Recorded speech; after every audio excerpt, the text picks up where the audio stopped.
Hey everybody, sorry I've been trying to post some videos about the Sunset Circle winners Mank review, Sound Metal review. I had all this recorded already, but I don't know what happened. It didn't upload correctly. There was so what I'm going to do is I had everything the day it was supposed to be, the day Mank and Sound Metal came out. I recorded a video, I posted it, but it didn't post. It just deleted itself. So and I still need to do the winners for Sunset Circle. So I want to try to do all that in this one video. So today we're going to tackle Mank review, Sound Metal review, and then we're going to end it by the Sunset Circle awards. So let's start with Mank. Um, by the way, Mank and Sound Metal came out last Friday. Mank came out on Netflix, and Sound Metal came out on Amazon Prime. I saw Mank, and Mank was truly made for the Oscars. It's not a crowd pleaser like Trial of Chicago 7, but it is made for the Oscars. It is an unbelievable movie. The direction by David Fincher, the performances by Amanda Seyfried and Gary Oldman, the cinematography, the score, the production design, everything about this movie was screaming Oscars. Do I think this can win Best Director? Hands down. Best Production Design? Hands down. Best Cinematography? Hands down. I don't think it'll win Best Score, but it'll definitely. I hope it'll be nominated because the score was fantastic in itself. Now, this wasn't a black and white movie like Roma a couple years ago or The 4-Year-Old Virgin this year. This black and white looked like the black and white from the 40s. Mank is based on a true story movie about how Citizen Kane came to be, which is considered the greatest movie of all time. And it was in the 40s, and this black and white looked like it was made in the 40s. This didn't look like 4-Year-Old Virgin, the 4-Year-Old Virgin, where it was filmed last year, and you know what it looked like last year. But this truly looks like it was filmed in the 40s. Gary Oldman captures you very quickly. The dialogue between him and Amanda Seyfried, the first time they have dialogue, is probably the best dialogue scene they have. But every scene they have dialogue together where they're going back and forth, just talking, those are the best scenes in the movie. But that first scene when they first talk to each other is probably the best scene. Um, David Fincher did not write the script. His dad did. His dad died in 2003, and he wrote the script, and he took his dad's script and turned it into a movie. I've been talking about this movie all year, all time I've had this YouTube channel. I've been talking about this, and finally here it is. And man, I gotta tell you, this was one of the best. I don't think this could say this is the best David Fincher movie, but this is definitely up there. This movie was truly, absolutely amazing. David Fincher definitely deserves an Oscar. He's been nominated for Best Director twice, and he has not won either one of them. I definitely think he'll be nominated for this one, and if he's nominated, he has to win this. He is truly the director of the year for this movie. If anybody can take it from him, it's Chloe Zhao for Nomadland, but that's a long shot. I really think David Fincher has this in the bag. I think he deserves this Oscar. He needs this Oscar. This is truly one of the best directing movies of the year. He hands down killed it. What I loved so much about this movie was it's a movie about the 1940s. It looks like the 1940s. It is for the 1940s. And everything about this, it was truly like a dedication, a love letter, a a um, a tribute to the 1940s, not just for Orson Welles or for the movie Citizen Kane or for Mank himself, but for the 1940s itself.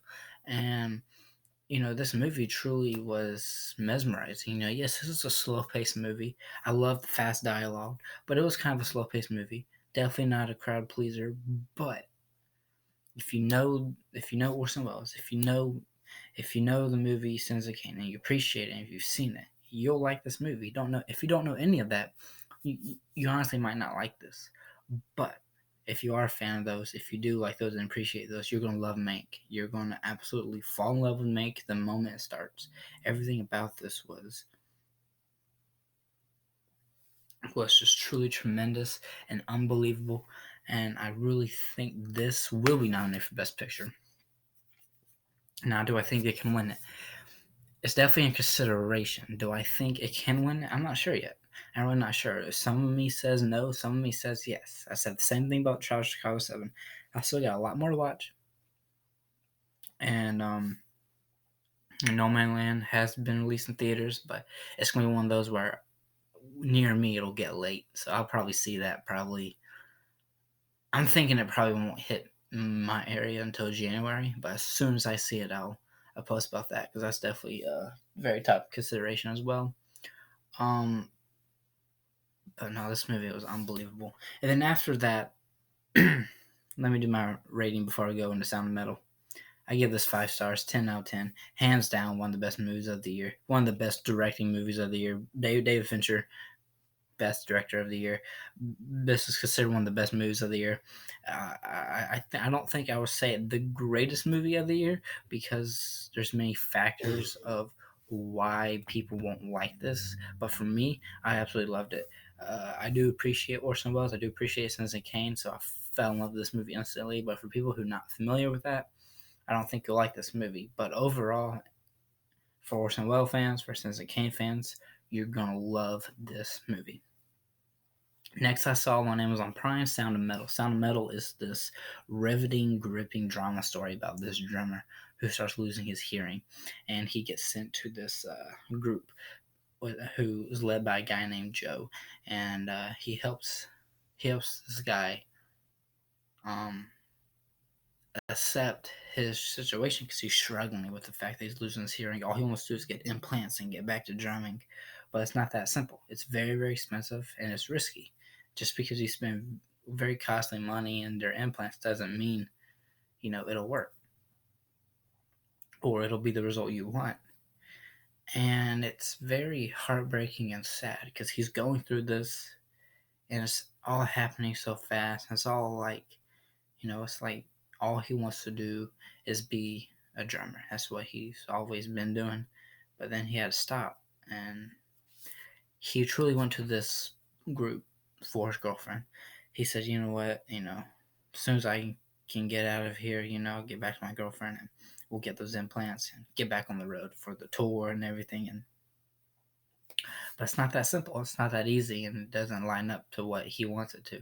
And it's very heartbreaking and sad. But his performance is unbelievable. I think it's one of the best uh, independent films of the year, independent performances of the year. It's unbelievable.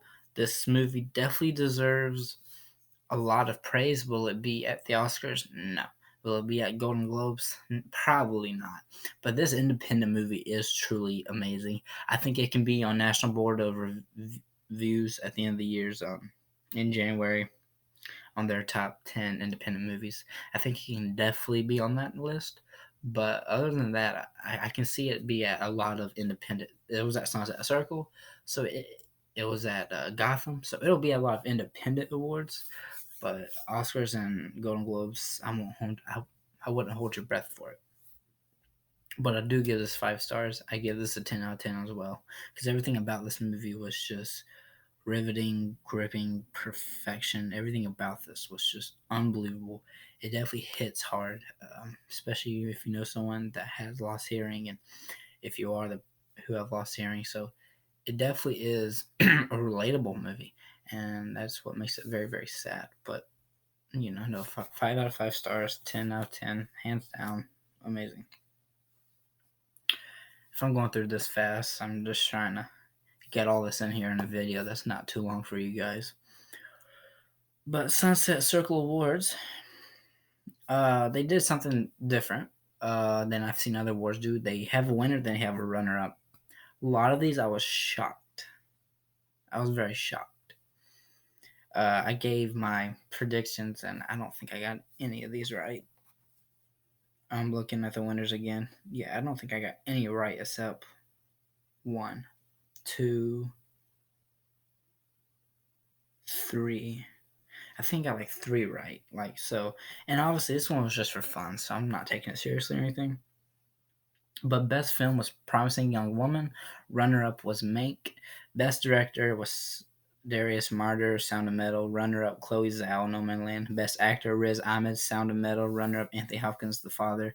That guy who won Best Actor for Sound of Metal definitely deserves it. He definitely killed it in that movie. Best Actress, Carey Mulligan, Promising Young Woman. Runner-up, Glenn Close, Hillbilly Elegy, which I was surprised she got runner-up. I'm very glad she did. Best Supporting Actor, Paul Raci, Sound of Metal, which he slayed it as well. Runner-up, Bill Burr, King of Staten Island, which really shocked me, but definitely deserving. Bill Burr is your very raunchy comedian, but this movie he steals the scenes he's in. He's amazing. Best Supporting Actress, Yeon Young Jung, Minari. Runner-up, Amy Adams, Hillbilly Elegy. Best Ensemble, Marines Black Bottom. Runner-up, Hillbilly Elegy. Best Screenplay, The Father. Runner-up, Promising Young Woman. Best Cinematography, Mank. Runner-up, No Man's Land. Best Score, Tenet. Runner-up, Minari. Directors of Watch, Promising Young Woman. Runner-up, Saint Maud. Scene Stealer. The Trial of Chicago 7 for Michael Keaton. And runner-up, another person from the Trial of Chicago 7, Yahoo Abdul Mateen II. Best Breakthrough, Orion Lee, First Cow. Runner-up, Kira Allen for Run. I was very, very happy about seeing Stealer Michael Keaton when I wanted him to win something for that movie, and he won this. It might not be a very big deal, but still winning this award to me, I think that's very awesome. Definitely there's a lot more, but yeah, that's pretty much it. I definitely am trying to work on my Oscar and Golden Globes predictions, and go ahead and start working on that. Definitely see that by the end of the year and stuff like that. But next video wise, I'm gonna drop one on the 11th for the Prom. Drops on Netflix. This will be a very exciting movie. This is definitely, you need to look out for Golden Globes, possibly Oscars. It really depends on, to me, I think it'll depend on the Golden Globe reception. But Ryan Murphy, he produced The Boys in the Band, and I didn't put a review for this movie, but on my YouTube, but I did do it on my Letterboxd account. I'm gonna drop that link in the description. All of my reviews that I did before my YouTube channel started, during my YouTube channel started, and just now that videos I don't do for YouTube. All my reviews are on there. So Defy Bloods, Tenet, everything is on there. So a lot of movies that I don't talk about on here that I haven't done videos for or before my YouTube channel, they're all on there. I'm trying to keep it updated, so go check that out. Um, but Boys in the Band producer Ryan Murphy directed The Prom, so he came out with two LBTG movies this year, and I saw The Boys in the Band. I'm not gonna lie, it was very intriguing. It was very different. You can tell that it was based on a play, but it still worked for me. A couple things need to be worked on. I wouldn't say it's the best of the year, or but it is a very great movie. But The Prom drops uh, this this Friday, the 11th, and I had to think for a second, but I'm very excited about that. It's gonna be Meryl Streep is in it, James Corden, one of the guys from Boys in the Band is in it, Keegan Michael Key, which I love his name because me, but very excited. I'll drop that this Friday. Thank you for subscribing. Thank you for hitting that like button, that notification button, all the good stuff. Leave a comment. Tell me what I need to do next, and